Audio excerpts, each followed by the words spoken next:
ఓం శ్రీ గురుభ్యో నమ. ఓం శ్రీ మాత్రే నమ. కుజగ్రహ ప్రవేశం ప్రధానంగా అక్టోబరు 28వ తారీఖు నుంచి డిసెంబర్ 7వ తారీఖు వరకు కూడా అంగారక గ్రహ ప్రవేశం వృశ్చిక రాశిలో. అంటే సంవత్సరం తర్వాత మళ్ళీ వృశ్చిక రాశిలోకి కుజుడు యొక్క తన సొంత రాశిలోకి ప్రవేశం జరుగుతుంది. కుజుడు సహజంగా ఒక రాశి నుంచి మరొక రాశికి మారటానికి 45 రోజుల కాలం పడుతుంది. అంగారగ్రహం కూడా ప్రధానంగా అన్ని గ్రహాల్లో ముఖ్యంగా ప్రధానంగా అంగారగ్రహం కూడా చాలా మోస్ట్ ఇంపార్టెంట్ ప్లానెట్. అంటే మార్స్ ప్లానెట్ యొక్క ప్రత్యేకత, దాని యొక్క కారకత్వాన్ని మనం చూసుకుంటే సుమారుగా 45 రోజుల పాటు కాలంలో ఒక రాశిలో దాని యొక్క కారకత్వం అనేది తెలుపుతూ ఉంటుంది. అంటే కుజుడి యొక్క కారకత్వాల్లోకి మనం ముందుగా వెళ్తే సత్వ భూ ప్రాకార రోగ ప్రణవ సాహస శస్త్ర అగ్ని సందర్శనోత్పాటన భాతృక కుజ అంటారు. అంటే అంగారక గ్రహము భూ సంబంధమైన వ్యవహారాల్లోను, కోర్టులు, రియల్ ఎస్టేటు, అన్నదమ్ముల విషయాల్లో, శారీరక బాధలు, కెమికల్ కంపెనీలు, మిషనరీలు, మార్కెటింగు, భూమి, ఇండ్ల నిర్మాణం, న్యాయ వ్యవస్థ, న్యాయవాదులు, రక్షణ శాఖ, మిలిటరీ, రక్షక భటులు, సైన్యము, మేనేజ్మెంటు, భూములు అమ్మడము కొనడము, రియల్ ఎస్టేటు, కన్స్ట్రక్షను, మెడికల్ ల్యాబొరేటరీసు, మేస్త్రీ పనులు, యంత్ర సంబంధమైన విషయాలు, మెకానికల్ ఇంజనీరింగ్, మెకానిక్లు, రోగాలు, శస్త్రచికిత్సలు, అగ్ని భయాలు కలిగేదే. అంటే అగ్ని భయములు ఇలాంటివన్నీ కూడా అంగారకుడు యొక్క కారకత్వాలని జ్యోతిష్ శాస్త్రం చెప్పబడింది. అంటే సత్వ భ్రూ ప్రాకార రోగ ప్రణవ సాహస శస్త్ర అగ్ని సందర్శోత్పాటన భాతృక కుజ అన్నారు. అంటే కుజుడు సహజంగా మనకి ఇవన్నీ కూడా గోచారరీత్యా చెప్పబడే ఫలితాలు. బర్త్ చార్ట్కి గోచారానికి చాలా లాట్ ఆఫ్ డిఫరెన్స్ ఉండాలి, గుర్తుపెట్టుకోవాలి. సహజంగా ఎలా ఉంటుందంటే మృగశిర చిత్త ధనిష్ట నక్షత్రంలో ఎవరైతే జన్మించారో వాళ్ళు కుజమహర దశలో జననం అనేది ప్రారంభమవుతుంది. కుజుడికి వృశ్చిక రాశి, మేషరాశి స్వక్షేత్రాలైతే, అలానే నీచస్థానం కర్కాటక రాశి అవుతుంది. కర్కాటకానికి ఆపోజిట్లో ఉన్న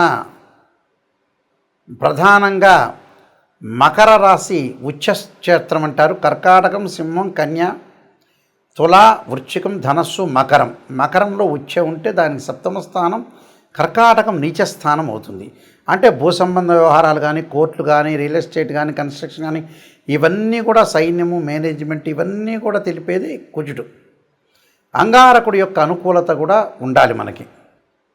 ఇవన్నీ కూడా గోచారరీత్యా చెప్పబడే ఫలితాలు అంటారు. ఎప్పుడైనా గుర్తుపెట్టుకోవాలి మీరు. జన్మజాతకాన్ని అనుసరించేవి కావు. 50% మన చేతుల్లోనే ఉంటుంది. మనం ఏం చేయాలి, ఎలా చేయాలి, నిర్మాణాత్మకంగా ఎలా పోషించాలి, మనం ఏ విధంగా చేస్తే జీవితం అనేది డెవలప్మెంట్ అవుతుందని తెలుసుకొని ముందుకు వెళ్ళాలి. ఏదైనా సరే రాశి ఫలాల్లో నెగిటివ్ చెప్తే నెగిటివ్ అనుకోవద్దండి, దాన్ని పాజిటివ్గా తీసుకోండి. నిజాన్ని తెలుసుకుంటే మనం డెవలప్మెంట్ అయినట్టే. శ్రీయ లోపం పెరుగుట పెద్ద విద్య, లోపం ఎరిగిన వాడే పూర్ణుడవుతాడని దాని అర్థం. ధనస్సు రాశి వాళ్ళకి అంగారగ్రహం యొక్క ప్రభావం ఏ విధంగా ఉందో ఒకసారి తెలుసుకుందాం. పంచమాధిపతి, వ్యయాధిపతి అయిన కుజుడు వ్యయస్థానంలో ఉండటం వల్ల, వృశ్చికంలో స్వక్షేత్రంలో ఉండటం వల్ల ఏ విధంగా జరగబోతుంది అంటే బంధుమిత్రులతో విరోధ భావాలు రాకుండా చూసుకోవాలి. ఎంతవరకు మాట్లాడాలో అంతవరకు మితంగా ఉండాలి. మాట పట్టింపులు విషయంలో మొండి పట్టుదల అనేది అవసరం లేదు, లౌక్యంగా ఉండండి. అనవసరమైన ధన వ్యయం ఖర్చు పెట్టద్దని, అవసరాన్ని బట్టే ఖర్చు పెట్టండి. ఈ మధ్యన అనవసరంగా లేని వాటికి ఖర్చు పెడుతుంటారు, ఉన్న వాళ్ళకి అసలు విషయాలకు డబ్బులు ఖర్చు పెట్టాలి. అందువల్లే టోటల్గా ఫెయిల్ అవుతున్నారు మనుషులు. మోసపోవటం, వివాహ శుభ కార్యక్రమాలు ఆటంకాలు, దూర ప్రాంతాలకు వెళ్లాల్సి వస్తుంది. గ్రామీణ అంటే విలేజ్ల్లో తగాదలు, కోర్టు వ్యవహారాలు వాయిదా పడే అవకాశాలు ఎక్కువ ఉంటాయి. అంటే వీళ్ళకి ఏం జరగబోతుంది, కుజుడు 12వ రాశిలో అంటే వ్యయస్థానంలో ఉండటం వల్ల ప్రవాసం, వ్యాధి పీడాంచ, బంధువైరం, ధనక్షయం అంటారు. అంటే వ్యాధులు కలగటం, రోగాలు కలగటం, బాధలు కలగటం, బంధుమిత్రులతోటి వైరం కలగటం, ధనపరంగా కొన్ని ఇబ్బందులు, దేహపీడాంచ సంచారం ద్వాదస్థానగో కుజ అన్నారు. అంటే దేహానికి పీడ జరగటం, ధననష్టం కలగటం, శరీర ప్రయాసాలు, సంచారం, వృధా భ్రమణాలు, సంచారం చేయటం ఎక్కువగా ఉండటం వల్ల కూడా కొన్ని ఇబ్బందులు కలిగే అవకాశాలు ఉంటాయి. ఇబ్బందులు లేకుండా, ఆవేశపడకుండా, బంధుమిత్రులతో లౌకికంగా ఉండి ప్రశాంతమైన వాతావరణంలో ఉండి ముందుకు వెళ్తే మనకు మంచి సుఫలితాలు జరిగే అవకాశాలు ఖచ్చితంగా ఉంటాయి. నేను కొన్ని రెమెడీస్ అనేవి చెప్పబోతున్నా. ఆ రెమెడీస్ మీరు పాటించండి, మీకు మంచి జరిగే అవకాశాలు ఖచ్చితంగా ఉంటాయి. ఈ రాశుల వాళ్ళకి ముఖ్యంగా కుజగ్రహం అనేది అనుకూలంగా లేకపోతే అంగారక పాశుపత రుద్రాభిషేకము, కుజ జపము, అలానే కుజుడి యొక్క అభిషేకాలు, కందులు, ఎర్రని వస్త్రము, ఎర్రని గొడుగు, ఎర్రని పూలు దానం చేయమని చెప్తారు. ముఖ్యంగా అంగారకాగ్ని శక్త్యస్తాయ ధీమే తన్నో భౌమ ప్రచోదయాత్ అనే మంత్రాన్ని, తత్పురుషాయుందే మహాసేనాయ ధీమే తన్నో షణ్ముఖ ప్రచోదయాత్ అనే మంత్రాన్ని మంగళవారం ఉపవాసం చేయటం, అలానే ముఖ్యంగా 2 జంట సర్పాలను దానం చేయటం, రాహుకాలంలో దీపం పెట్టడం, ఇవన్నీ అందరికీ తెలిసినవే. ఎప్పుడు కూడా జీవితంలో మనం బాగుపడాలంటే నెగిటివ్ని తెలుసుకోవాలని పదే పదేసార్లు చెప్తున్నా. చాలామంది ఈ మధ్యకాలంలో మేము డెవలప్మెంట్ కావట్లేదు అనే వ్యక్తులకి ప్రధానమైన సూచన ఏంటంటే, డబ్బును ఎక్కడ సద్వినియోగం చేయాలో అక్కడ సద్వినియోగం చేయలేకపోవటం అనేది ముఖ్యమైనది. డబ్బు లేకపోతే పర్వాలేదు, లేకపోతే అతను ఏం చేయలేడు. డబ్బు ఉన్నవాళ్ళు కూడా ఏం చేస్తున్నారంటే వివాహాలు, పిల్లల యొక్క పెళ్ళిళ్ళు లేటు కావటం. కారణం ఏమిటి అంటే, భగవంతుడు మనకు మంచిగా జ్ఞానాన్ని ఇచ్చాడు. ఆ జ్ఞానాన్ని మనం యూటిలైజ్ చేసుకోలేకపోవటమే లోపం. ఒక పర్సన్ ఉన్నాడనుకోండి, అతను మ్యారేజ్ బ్యూరోలో డబ్బులు ఎక్కువ అడుగుతున్నారని, లేకపోతే ఆస్ట్రాలజర్స్ ఎక్కువ అడుగుతున్నారని, లేకపోతే ఆ పెళ్లి సంబంధం వస్తే అంత దూరం హైదరాబాద్ నుంచి రాజమండ్రో, గుంటూరో, లేకపోతే హైదరాబాద్ నుంచి ఆదిలాబాదో, లేదా బాంబేనో వెళ్ళాలని డబ్బులు ఖర్చు పెట్టాలనే ఉద్దేశంతో డబ్బులు ఖర్చు పెట్టలేకపోవటం, సరైన సంబంధం వచ్చినప్పుడు చేసుకోలేకపోవటం, సరైన ఇల్లు వచ్చినప్పుడు తీసుకోలేకపోవటం, అంటే ఏదైనా కోర్టు సమస్యలు, కోపము, ఉద్రిక్తము, ఆవేశం బాగా పెరిగే అవకాశాలు కూడా కుజుడితోనే ఉంటాయి. అంటే మన చేతుల్లోనే ఉంటుంది.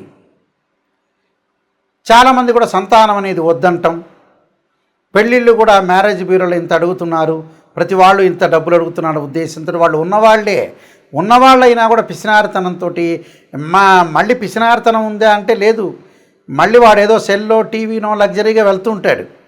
అసలు విషయానికి డబ్బులు ఖర్చు పెట్టడం అనేది నేర్చుకోండి.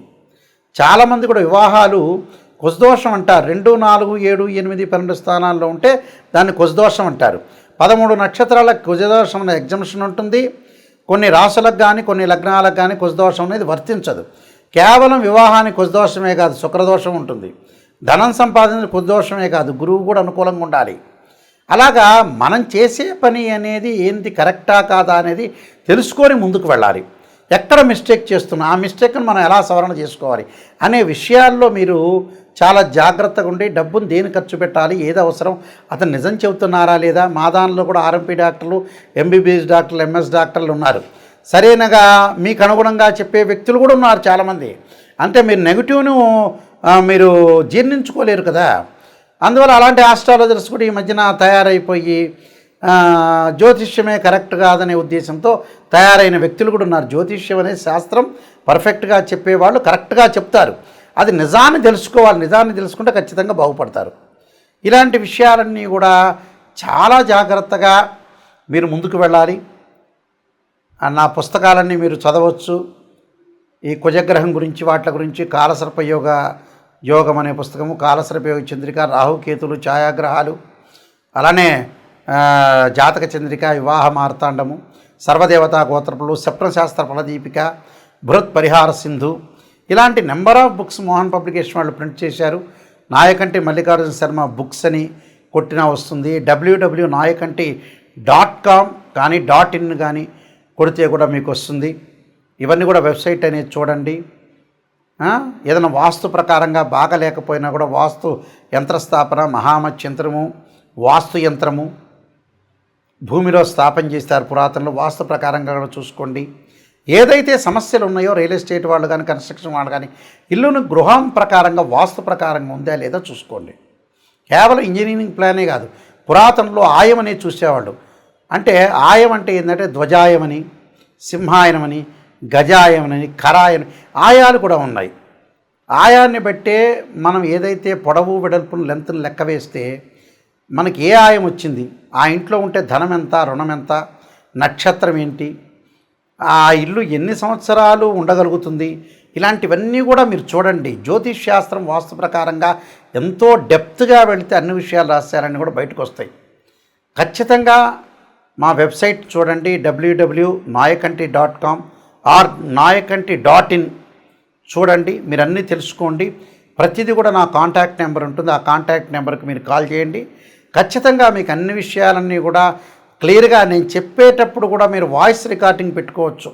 జాతకం నేను చెప్పేటప్పుడు అందరూ కూడా must and should voice recording పెట్టుకోండి, నిజాలు తెలుసుకోండి, మీరు ముందుకు వెళ్ళండి. అబద్ధపు ముసుగులో ఉండొద్దండి. మీరందరికీ కూడా సుబ్రహ్మణ్య స్వామి యొక్క అంగారకుడి యొక్క అనుగ్రహం ఉండాలని ఆశిస్తూ సర్వే జనా సుఖినో భవంతు.